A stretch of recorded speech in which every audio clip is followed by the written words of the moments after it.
ওনার কথা ছিল এখানে যে আমি কি পেলাম ডে ওয়ান উনি ফেট আপ যে এত কিছু করার পরে সবার একটা এক্সপেকটেশন ছিল।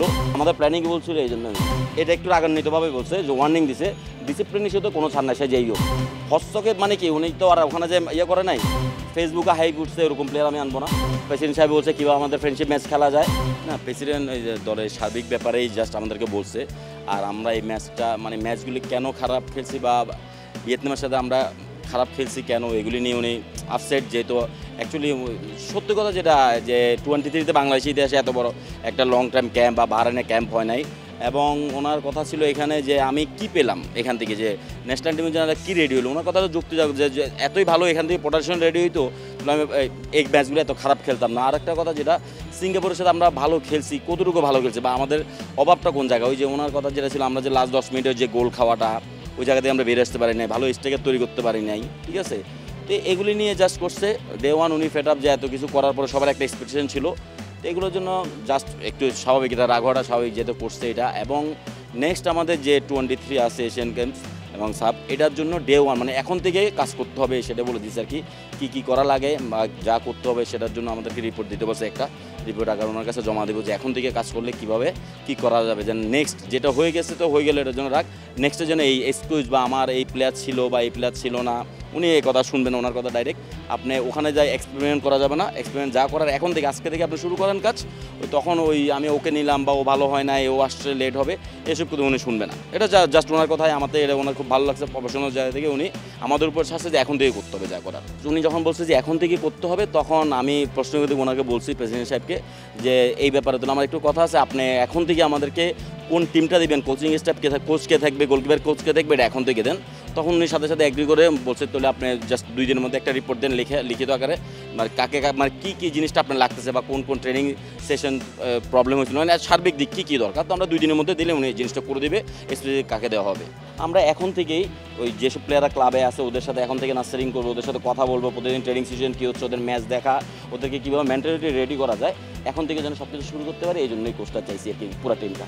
যদি আমি এই টিমের ম্যানেজার হিসেবে থাকি তাহলে স্পেসিফিক আমি যে জিনিসটা চাইছি যে কোচিং স্টাফের যে প্যানেলটা এখন থেকে রেডি করে দিবেন উনি, আমরা লিখে দেওয়ার পরে এখন থেকে রেডি দেওয়ার পরে আমরা এবার প্লেয়ারটা বাছাই করে নেব। এবং প্লেয়ারটা বাছাই করবো এইভাবেই যে ওই জাস্ট বেঞ্চ আমরা দেখুন যে শুধু স্টার প্লেয়ার নিয়ে টিম করলে টিম হবে না, আমার বেঞ্চ যেন স্ট্রং করতে হয়, যেমন আমার সব সার্বিক প্লেয়ারগুলি ভালো থাকে এবং কোনো এক্সপেরিমেন্ট আমরা ওই জায়গায় যা করবো না, এটা উনি আমার সাথে একমত হয়েছে যে ওখানে কোনো এক্সপেরিমেন্ট চলবে না, যা করার এখন থেকে করতে হবে। ফুটবল মাঠে আমি যখন নামবো তখন আমার প্রতিপক্ষকে র্যাঙ্কিংকে আমার দেখাতে হবে না, সেও খেলতে নামছে আমি খেলতে, এখন 19-20 বা 18-20, ঠিক না।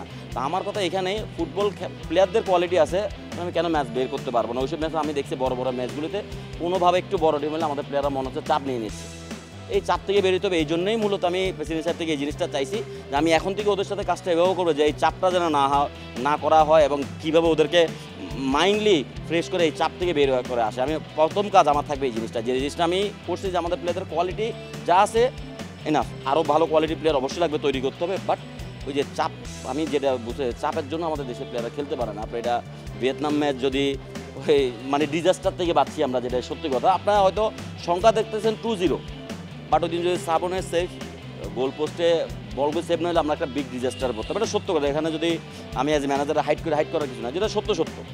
যেদিন ভালো খেলছে বারানের সাথে ইয়েমেনের সাথে খেলছে, লাস্ট 30 সেকেন্ডে গোল করছে, এই জন্যই খারাপ। কারণ আমি 30 সেকেন্ডে কেন গোল কনসেপ্ট করবো, লাস্ট 10 মিনিটে গোল কনসেপ্ট করার থেকে যদি বেরোতে না পারি তাহলে তো আমরা ফুটবল খেলতে পারবো না।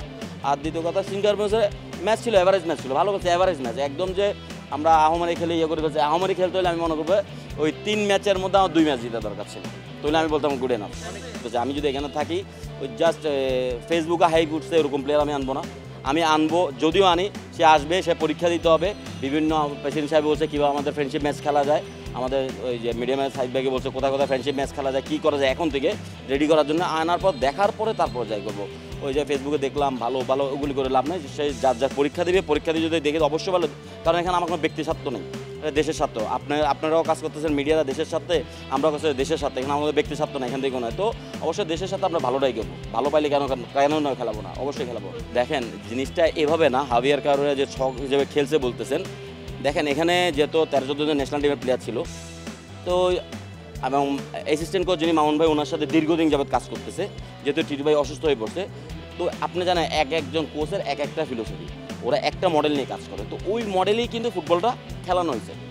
স্বাভাবিক, যেহেতু ওনার 10-12 জন 14 জন প্লেয়ার ছিল, এবং এই প্লেয়ারগুলো আপনি যদি হ্যাভিয়ারের হস্তক্ষেপের অভাবে বলেন যে কেন করা হয়েছে বা কেন করবে না, এই 13 জন প্লেয়ার তো আবার আপনি এই যে হংকং ম্যাচে চলে যাবে, তো ওই মডেলটা থেকে তো বেরোতে পারবে না। এই জন্য হয়তো বা আপনার যেটা বলছেন উনি এখানে যে ট্রেনিং করছে বাংলাদেশে, তো বাংলাদেশের ট্রেনিংটা আমি মনে করি আপনার খারাপভাবে দেখবেন না। এই জন্য ওনার যেহেতু ন্যাশনাল টিমটা ছিল, এই টিমটাতে তো উনি নিয়ে যাবে, আপনি তো 23-তে পাচ্ছেন না। তো এই বছর যেটা হয়েছে হস্তক্ষেপ মানে কি, উনি তো আর ওখানে যে ইয়ে করে নাই, স্বাভাবিক উনি যেহেতু এই টিমের হেড কোচ ছিল, আর আমি মনে করি হস্তক্ষেপটা এভাবে না করাচ্ছে, যদি আপনাদের হস্তক্ষেপ উনি পুরো দায়িত্বটাই নিয়ে নিলে ভালো হয়।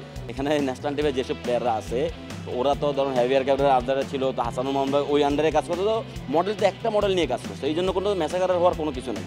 ওটা আমরা খারাপ খেলছি বা আমাদের প্ল্যান এক্সিকিউট করতে পারি নাই, বা আমাদের শেখানোর ভুল ছিল, আমাদের প্ল্যানিং ভুল ছিল, এই জন্য হয়েছে, অন্য কিছু না। দেখেন এখন সে মাঠ থেকে আসছে, হাই টেম্পার ছিল, এই জন্য তাকে কেন চেঞ্জিং করানো হয়েছে, এই জন্য সে রাখছে। কারণ এই ব্যাপারে আমরা ওর সাথে বসছি, মাঠেই বসি।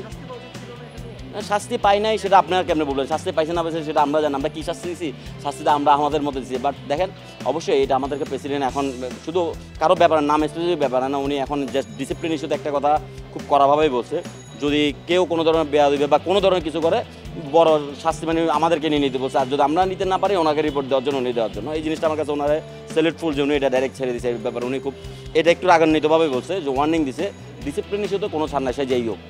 কারণ ওনার কথা একজন যদি ইনডিসিপ্লিন প্লেয়ার থাকে, যে আর প্লেয়ারগুলি আছে 2 জন প্লেয়ার, এর জন্য ওরা তো খারাপ হবে। আপনি যদি ওরে পাত্তা দেন, আপনি যদি ওকে শাস্তি না দেন, তো এরাও তো পরবর্তী করা হবে। আমরা শাস্তি কী দিছি সেটা আমরা জানি, বাট কতটুকু করছে সেটা আমরা জানি। অবশ্যই শাস্তি হয়েছে, হয় নাই সেটা বলা যাবে না, কিছু না কিছু তো হয়েছে।